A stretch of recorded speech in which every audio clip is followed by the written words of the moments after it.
Pertama kali datang tolak mentah-mentah, nggak ditemuin. Yang kedua nggak diapa-apain. Yang ketiga saya duduk di situ Pak, dia ngelihat nggak dikit. Ya nggak apa-apa saya bilang kan, yang penting saya duduk aja dulu.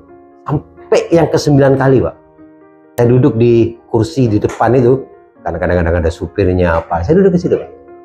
Indonesia itu Pak tanah air saya Pak.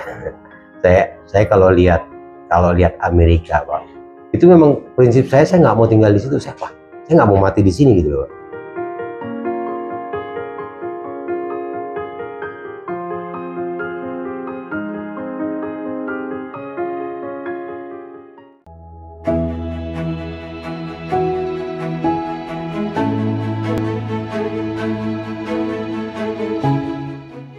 Nama saya Rafiq Balafif. Saya adalah pemilik dari kue kacang Bu Odeh. Mungkin nggak asing udah ya, udah banyak sekali ya di pasaran Amerika. Jadi berdirinya Bu Odeh ini berawal dari ayam geprek. Ayam geprek kita dulu franchise ya, ayam geprek itu saya lupa mereknya apa itu ya, kita franchise. Cuma saya pikir-pikir saya juga bisa tuh buat ayam geprek. Akhirnya waktu itu saya masih di Amerika ya, waktu istri saya pulang untuk memulai usaha supaya kita bisa pulang. Terus kemudian kita memulai usaha dengan franchise ayam geprek yang ternyata saya lihat tuh, oh saya bisa lah. Akhirnya kita putus dengan franchise, kita mulailah ayam geprek itu dengan merek Bu Odeh gitu ya. Yang awalnya memang jalan waktu itu kita baguslah penjualan, omsetnya tinggi, kita juga punya pegawai sudah lumayan. Ya stopnya itu ya karena pandemi. Sehingga waktu pandemik itu jadi istri saya ayam gepreknya nggak jalan, saya di Amerika juga nggak ada kerjaan, jadi ya di sanalah timbul kue gitu loh. Karena memang dulu istri saya tuh sering cerita kalau dia sering ibunya tuh sering buat kue gitu loh, kue kacang gitu. Jadi dulu kue yang dipesan itu Pak bulat. Jadi memang kue-kue yang beredar itu bulat gitu loh. Itulah yang jadi kita buat kue buat dia yang jumlahnya lumayan banyak ya Pak ya, lumayan banyak sekali. Nah dari sanalah kita saya sempat berpikir ini kok pasarnya kok banyak gitu ya, pasarnya banyak tapi saya nggak tahu itu pasarnya kemana, saya nggak tahu sama sekali, saya nggak tahu. Karena dia datang itu ya kuenya ready nggak, udah yo ya ready, diambil sama dia, udah dia bayar, selesai urusan gitu kan. Kita nggak tahu itu kue larinya kemana, saya nggak tahu Pak, sama sekali nggak tahu. Karena masih baru-baru pandemik, jadi marketplace itu masih belum ada, tapi nggak populer gitu loh. Jadi orang masih ke website sendirilah, jadi ke website sendiri yang bangsa dia punya marketplace sendiri lah, kurang lebihnya gitu ya. Shopify itu yang bangsa-bangsa gitulah. Nah, cuma akhirnya saya belajar sih dari YouTube, saya lihat tuh gimana sih caranya cari keyword, apa sih yang dicari orang. Memang pencarian kue kacang itu banyak sekali Pak gitu waktu itu. Oh sebenarnya gitu. Akhirnya saya putar otak lah sama istri saya bilang, kayaknya kamu mesti buat kue kacang nih. Cuma kita jangan niru apa yang dibuat dia. Dulu kali dia mau ngambil kue kamu merakin apa segala macam gitu kan. Nah, terus akhirnya sepakatlah kita dengan bentuk love ini ya.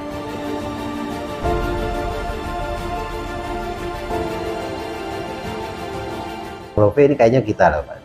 Insya Allah ya, mungkin saya keliru ya. Mungkin orang lain sudah buat duluan, cuma waktu itu memang saya ciri khas lah, kita buat ciri khas dengan bentuk love.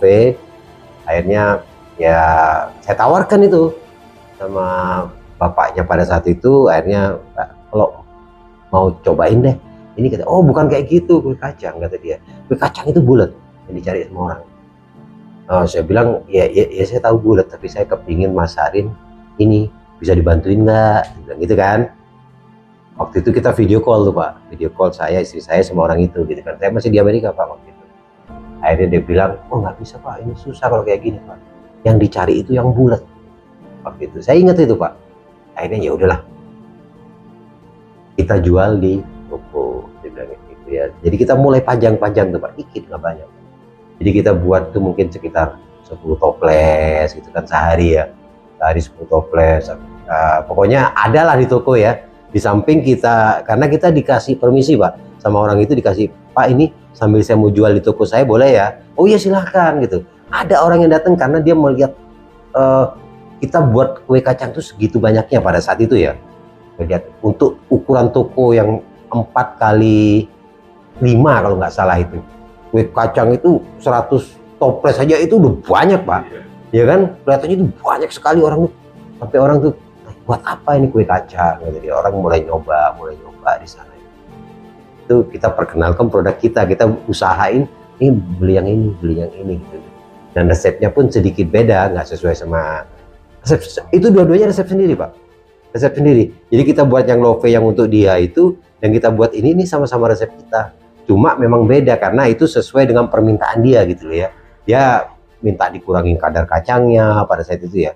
Terus dia minta dikurangin kadar gulanya supaya dia kan ngitung kos Pak ya waktu itu ya.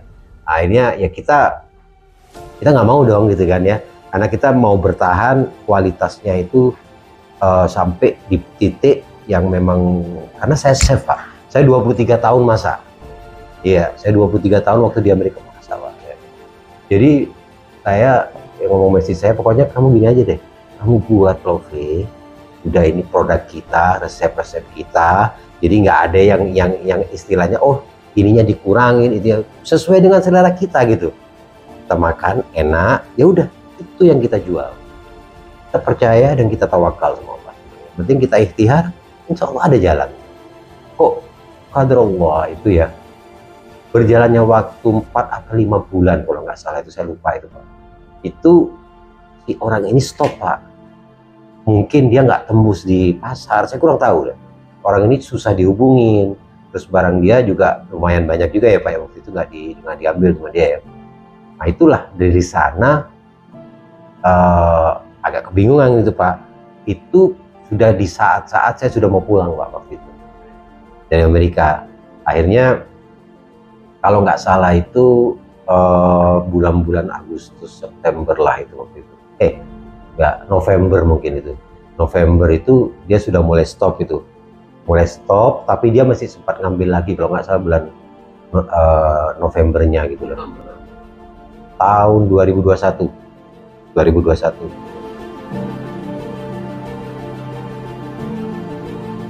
Tahun 2020. Oh, iya, tahun 2020. Oh enggak, kalau gepreknya itu tahun 2009 enggak? 2019 apa 1918 gitu. Oh. Cuma masih berupa ayam geprek ya Pak ya. Nah, ayam geprek berjalan, pandemik tahun 2020, stop di sana kan tuh. Datanglah si kawan ini kan ya, menawarkan itu. Akhirnya tahun 2020 pada akhir-akhir tahun itu kan, memang itu kan, dan mendekati Lebaran, momen dia nawarin kue, oke, ambil kan. Saya tuh baru pahamnya kenapa dia stop, karena pada saat itu dia itu dia November bulan 10 dia masih ambil Pak.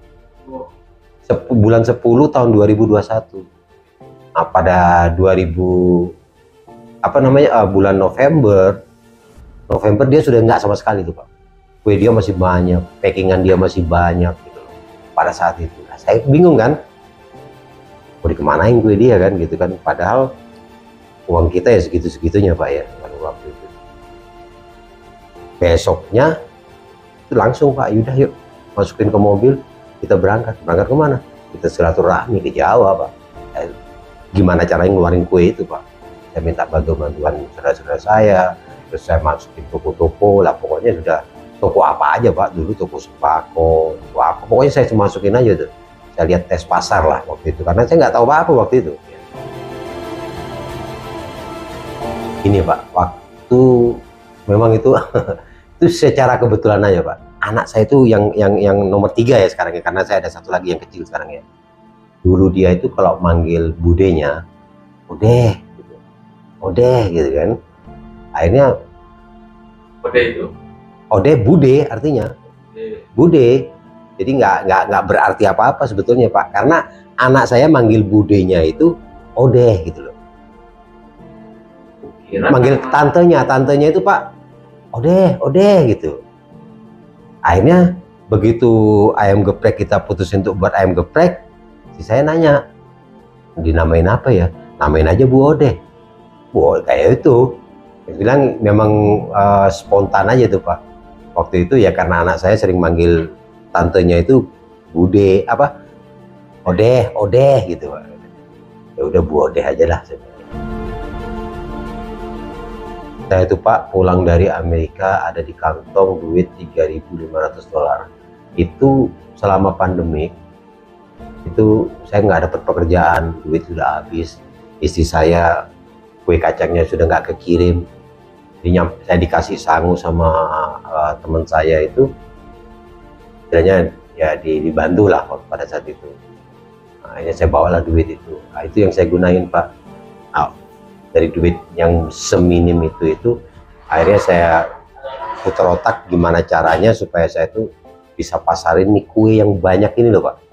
Sebetulnya modal saya itu cuma kue Pak, betulnya ya, karena begitu saya sampai sini banyak yang harus kita bayar pada saat itu. Memang pas sewa toko, terus mobil kita masih bayar ya Pak, masih nyicil. Ya untung ada uang dari situ Pak. Setelah saya lunasin, saya muter otak nih, ini gimana caranya nih ya, karena kita nggak menyerah aja Pak, nggak menyerah. Akhirnya ya saya bilang sama istri saya, udah yuk. Saya sehari Pak di rumah, dari Wisma Atlet rumah, besoknya kita berangkat. Itu pun pertama kali saya setir di kanan, kalau di sini Pak. Dulu kan di sana di kiri, di sini kanan. SIM belum jadi, belum buat masih itu. Permasalahan yang pertama itu yang saya hadapin, ini gimana cara ngabisin tuh kue yang bulat tuh. Nah itu satu permasalahan yang paling besar. Sebelum saya melangkah ke sini Pak, saya harus habisin dulu yang bulat, mau saya buat yang love. Nah itu permasalahan yang pertama. Jadi saya gimana caranya saya habisin tuh Pak. Saya datang ke saudara-saudara saya taruh aja di toko-toko. Saya pokoknya tidur saya di tol. Saya kalau tidur di rest area di tol itu Pak, saya tidur di sana aja Pak. Jadi saya masuk, ntar besoknya keluar lagi gitu, keluar satu exit, ntar pindah ke kota berikutnya, ntar pindah ke kota berikutnya. Jadi saya seminggu di Indonesia itu, setelah 23 tahun saya tinggal di Indonesia, saya sudah muter Indonesia Pak, muter Jawa. Sudah muter Jawa itu, selama seminggu saya muter Pak. Ngabisin kue kacang itu. Habis. Alhamdulillah, pulang. Akhirnya saya ngomong sama istri saya, udahlah, gimana cara kita stay sama di sini nih. Kita sudah kadung basah sama kue kacang. Tekad kita yang pertama, love ini dengan modal yang ya pas-pasan lah maksudnya Pak ya. Gimana caranya? Bapak nggak gampang loh Pak. Kita punya kue, Bapak datang ke satu toko, Pak mau beli kue saya. Dia mau ngobrol sama kita aja udah mending Pak. Dan saya rasakan itu Pak. Saya sempat datang ke satu toko itu. Pertama kali datang, tolak mentah-mentah, nggak ditemuin. Yang kedua, nggak diapa-apain. Yang ketiga, saya duduk di situ Pak. Saya taruh kue kacang. Dia ngelihat, nggak dikit. Ya nggak apa-apa saya bilang kan. Yang penting saya duduk aja dulu. Sampai yang ke-9 kali Pak. Saya duduk di kursi di depan itu, karena kadang-kadang ada supirnya apa. Saya duduk di situ Pak. Mana, Bapak di sini? Iya Bu. Numpang ngasuh tadi habis muter-muter. 9 kali saya ke sana Pak. Itu bukan dekat loh itu. Lumayan jauh. 9 kali ke lokasi satu tempat itu. Untuk saya dapatkan. Ibu tuh mau bertanya sama saya. Gimana Pak? Kuenya? Ya Alhamdulillah Bu, kata dia. Ya, udah banyak toko yang ngambil. Belum sih Bu, tapi ya Alhamdulillah lah. Syukurin aja. Mulai dia Pak menanyakan kemarin istilahnya walaupun nggak nawarin Pak, tapi dia kasih lampu hijau Pak. Setelah 9 kali dia ngomong apa, Pak sebetulnya tuh saya tuh nggak mau kue Bapak di sini tuh takutnya nggak laku, saya kasihan sama bapak gitu. Nah ini kan sudah istilahnya lampu kuning ya Pak ya. Nah, itulah saya olah Pak. Ya Bu, memang saya siap lah untuk ke situ Bu. Kalau Ibu izinkan ya nggak apa-apa Bu. Namanya nggak laku ya nanti kita tarik. Tapi paling nggak sedikitlah kita dapat kesempatan gitu. Akhirnya ya udah dicoba aja Pak. Kalau mau dicoba nggak apa-apa. Tapi nanti 2 minggu ya Pak ya, dicek lagi ke sini. Kalau nggak laku ya ditarik ya Pak ya. Siap Bu. Akhirnya saya masukin. Akhirnya saya coba ke toko berikutnya. Berhasil Pak. Begitu saya masuk ke toko ini Pak, toko ini saya 2 minggu kemudian saya datang ke sana. Bu, gimana kuenya? Habis Pak. Habis Bu. Iya. Alhamdulillah, saya bilang gini. Bapak bawa lagi sekarang? Ya bawa tapi nggak banyak Bu. Besok saya balik lagi aja. Ya udah turunin aja dulu, besok balik lagi bawa tuh. Kok kayaknya ada gitu kan? Ya maksudnya mungkin harga mungkin masuk atau gimana, saya nggak tahu deh waktu itu. Tapi yang jelas akhirnya saya keluarin lah kue lagi ya. Akhirnya saya masukin lagi tuh. Dari sana Pak, oh mulailah saya tuh ada semangat Pak. Ada semangat istilahnya mau berjualan. Padahal itu saya sudah istilahnya semangat sih nggak pernah putus Pak. Saya nggak pernah putus semangat waktu itu. Cuma itu istilahnya kayak disiram gitu loh Pak. Jadi yang letih apa segala macam itu hilang semua itu Pak. Jadi saya tambah giat lagi Pak, gitu, tambah 10 kali lebih giat daripada hari kemarin. Akhirnya saya dari sana terus Pak, saya berusaha lagi masuk ke satu toko lagi terus gitu Pak. Terus ini sudah masuk di Bekasi, saya bilang ini sudah masuk. Anak mau nyobain, bilang ini. Ya, udah masuk. Udah boleh dicobain deh. Akhirnya maulah beberapa toko itu Pak mau mulai ngambil. Itu berjalannya waktu setelah 3 bulan Pak. Tapi begitu saya menemukan titik, oh ternyata kue ini larinya ke toko-toko kue itu. Saya mulailah itu, saya cari lagi toko kue berikutnya, Jadi istilahnya yang waktu itu masih konsinyasi ya Pak ya, masih konsinyasi. Nah, sampai pada akhirnya waktu yang saya kurang tahu pastinya ya Pak ya, mungkin lebih dari setahun lah ya, itu sampai produksi yang kita punya nggak mencukupi untuk memenuhi mereka. Itulah beralih ke pembelian kontan di sana gitu. Jadi kan saya bilang, Bu, ini modal kita kurang, jadi kan kalau Ibu bisa bayar kontan saya kirim cepet nih, tapi kalau nggak kontan ya tar dulu deh Bu, saya minta waktu 2-3 hari lagi deh. Oh jangan Pak, yaudah Pak, nggak apa-apa, sini saya bayar kontan dulu deh Pak, biar Bapak bisa muter lagi. Oh ya Bu, Bu. Jadi saya merubahnya dengan secara halus sama mereka ya. Saya nggak bilang sama mereka, saya nggak mau kasih sama kamu kalau kamu nggak bayar kontan. Saya nggak gitu Pak, gitu loh. Bu, ini cuma saya sisanya stok sedikit nih Bu, kata dia. Dan ini mau buat bahan baku nggak ada nih Bu, gitu loh. Kalau Ibu paling tunggu 3 hari lah Bu, 3 hari atau 4 hari nanti bisa kirim Bu. Jangan Pak, udah nggak apa-apa, sini saya langsung saya bayar aja deh. Nah gitu Pak, akhirnya mulailah semua bayar kontan. Itulah ya ini pas bayar kontan sampai sekarang. 98, tahun 98 Pak. Oh. Tahun 98, saya tuh udah krisis, saya bilang udahlah kita berangkat aja deh. Nah, teman-teman di situ semua Pak waktu itu. Banyak sama teman atau? Enggak. Teman sudah di situ setahun sebelumnya lah. Begitu 98 krisis, udah kamu kesini aja deh. Di sini enak nih kerjaan nih, dolar lagi naik kan. Nah, udahlah kita ke sana. Awalnya sih saya mau 2-3 tahun pulang, tapi ya udahlah kecebur di situ. Jadinya kan keenakan gitu lah di sana. Jadi enak di situ kan. Jadi apa-apa ada gitu kan, waktu masih muda gitu Pak ya. Jadi ya udah terlena lah.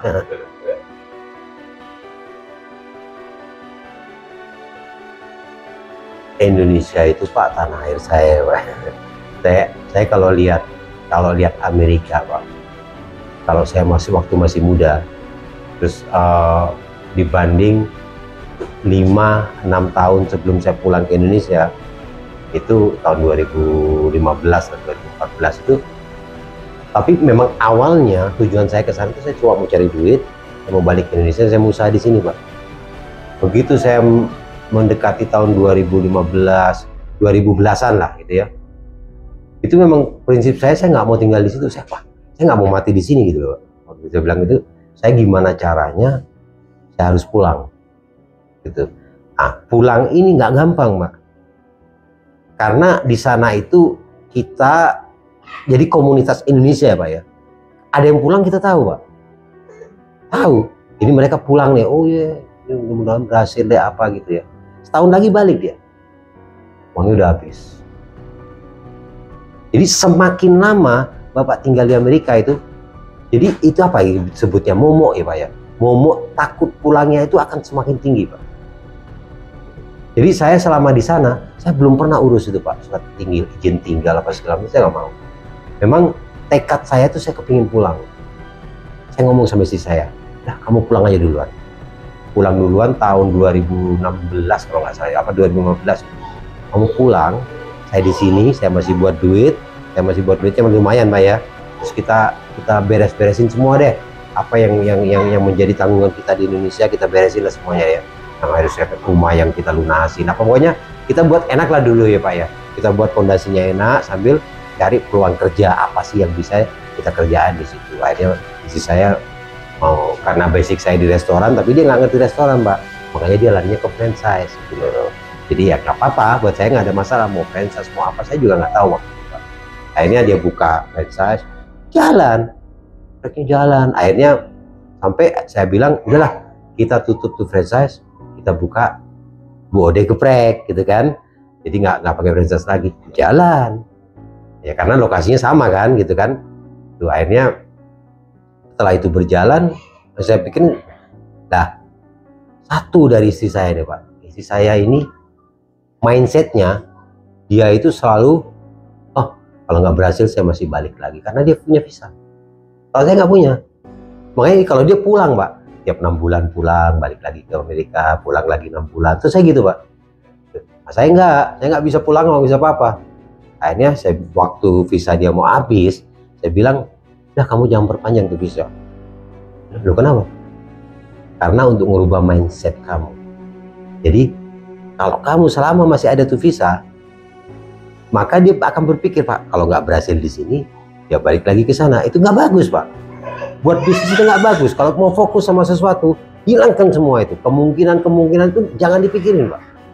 Kita harus fokus sama, oh ini loh jalan saya dan saya harus lalui. Gitu. Jadi kurang lebihnya gini Pak. Kurang lebihnya untuk usaha itu Pak ya, kayak Bapak jalan di atas air laut gitu ya. Tadinya kita bisa jalan ya. Jangan toleh Pak ke dalam itu indah. Begitu Bapak toleh, Bapak pengen mampir. Nggak akan nyampe ke tempat tujuannya. Jadi terus jalan aja tuh. Kan terus jangan nolak, jangan berhenti, ya, terus jalan. Itu jadi kita harus bisa ngerubah mindset kita dulu Pak. Untuk bisnis itu. Jadi makanya saya bilang sama istri saya, ini kamu jangan perpanjang tuh visa. Udah buang aja. Apa-apa. Jangan diperpanjang udah. Nanti apa namanya kalau ini nanti aku nggak bisa ke Amerika lagi ya, justru itu yang buat kamu itu nggak berhasil, saya bilang gitu. Tapi kalau kamu buang itu jadi kamu sudah nggak ada harapan nih, oh saya sudah nggak ada harapan ke Amerika lagi, jadi mau nggak mau saya harus usaha. Itu justru akan membuat kita itu semakin maju Pak.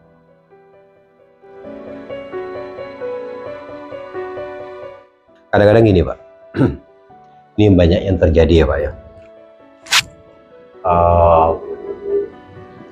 Anaknya orang kaya buka usaha. Saya nggak mau ngomong in general ya Pak ya, tapi ada beberapa anaknya orang kaya yang buka usaha. Dia buka usaha, kenapa nggak maksimal Pak?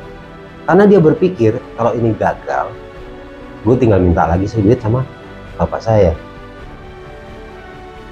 Ya kan? Nah ini mindset yang harus dibuang. Nggak boleh itu ada di seseorang pengusaha, itu nggak boleh. Kan? Jadi kalau beda dengan orang yang pada intinya semakin mudah dia mendapatkan modal Pak, akan semakin sulit dia untuk berusaha.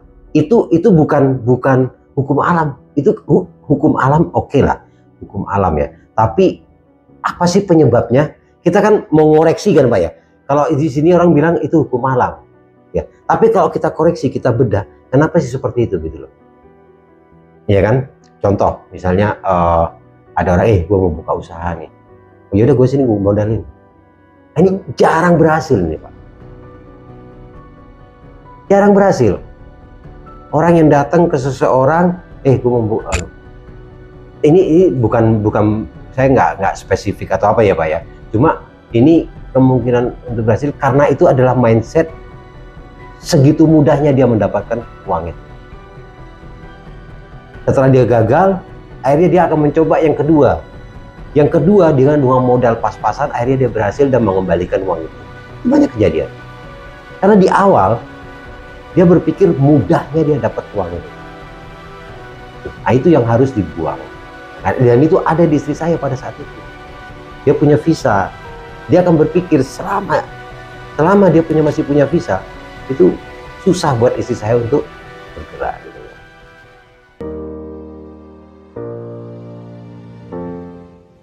Kan gini ya Pak ya, ini kan termasuk bisa dikategorikan kue lebaran ya Pak. Banyak orang yang bilang kue lebaran. Ini sih enggak ya Pak ya, ini enggak sih ya. Karena memang dikemasnya itu dari toples, jadi kayak kue lebaran. Ya cukup signifikan Pak ya, cukup signifikan untuk usaha kecil. Kita yang UKM itu ya lumayan banyak. Kita juga dulu pernah sampai 500 juta ya pada saat itu ya.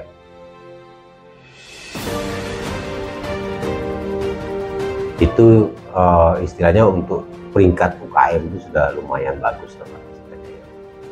Jadi, karena ini kan kue jadinya kue lebaran ya Pak ya. Kue sisir. Jadi ya lumayan banyak lah Pak.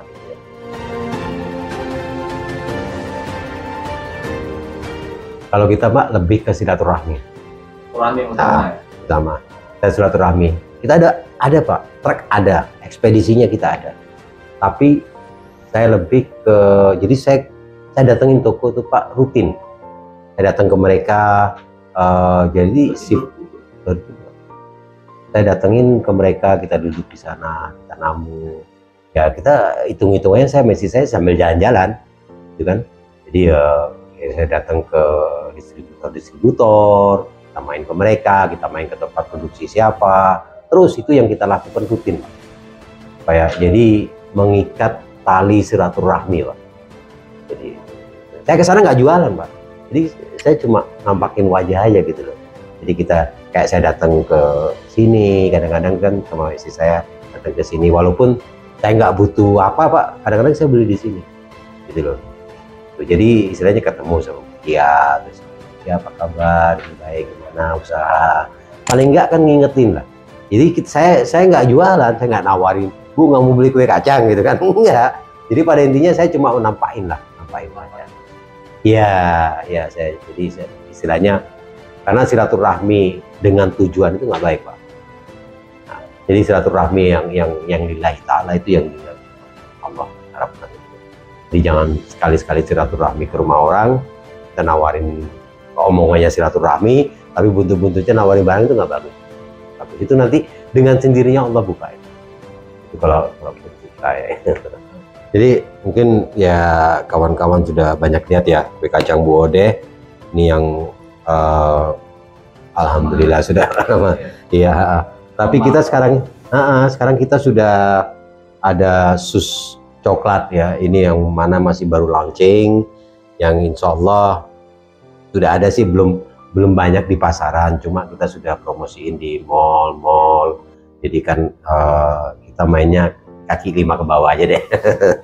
Yang penting kan kita karena memang kalau saya maksudnya Bu Ode ini istilahnya perusahaan Bu Ode ini membuat kue yang bisa kejangkau di semua kalangan. Itu tujuan kita ya. Jadi dengan bahan yang apa adanya, tidak direka-reka, jadi semuanya kita pakai bahan yang alami. Itu kita berusaha untuk menciptakan suatu makanan yang layak untuk dikonsumsi dengan aman. Jadi itulah tekad dari Bu Ode. Memang kue kacang Bu Ode itu produksinya nggak selalu mereknya Bu Ode, tapi memang kita punya beberapa perusahaan perusahaan yang sudah ngemaklon merek Bodeh. Dan buat teman-teman seandainya juga ingin ngemaklon karena membuat kue untuk awalnya itu agak susah ya, karena satu dari SDM ataupun apa, silahkan datang ke Bodeh, kita akan dengan senang hati membantu.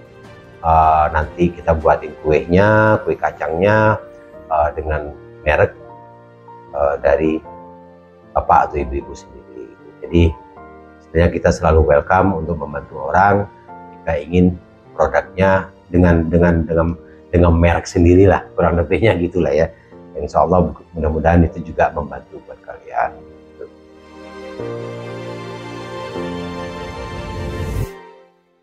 Ya, jadi buat ini pesan saya ya, untuk teman-teman UKM ya. Tapi ini boleh diambil, boleh enggak. Jadi istilahnya kalau kalian sudah merasa cukup apa yang kalian lakukan pada saat ini, ya udahlah, itu sudah. Atau kalian ini pesan untuk kalian yang mungkin masih kurang ya, masih kurang untuk untuk nopang hidup karena banyak pengeluaran, ataupun memang belum sama sekali. Itu yang jelas kita itu memang prinsipnya itu harus konsisten, mindset harus diganti. Kita harus berpikir, karena sukses itu pasti ada pengorbanannya, pasti ada pengorbanan, entah itu apa, dan itu akan berbeda. Setiap orang akan mempunyai pengorbanan yang berbeda-beda. Jadi ya untuk sukses memang harus ada pengorbanan, itu yang jelas. Itu suka nggak suka ya seperti itu memang. Kadang-kadang apa, satu menjadi ganjalan. Ini maaf ya, ini kalau terjadi sama kalian ataupun belum pernah terjadi, nah akan terjadi. Ini saya bukan memberikan motivasi yang buruk, bukan ya. Tapi kadang-kadang seseorang dia kadang-kadang sudah partner sama satu orang lagi, mereka nggak bisa berjalan karena partnernya ini, tinggalkan.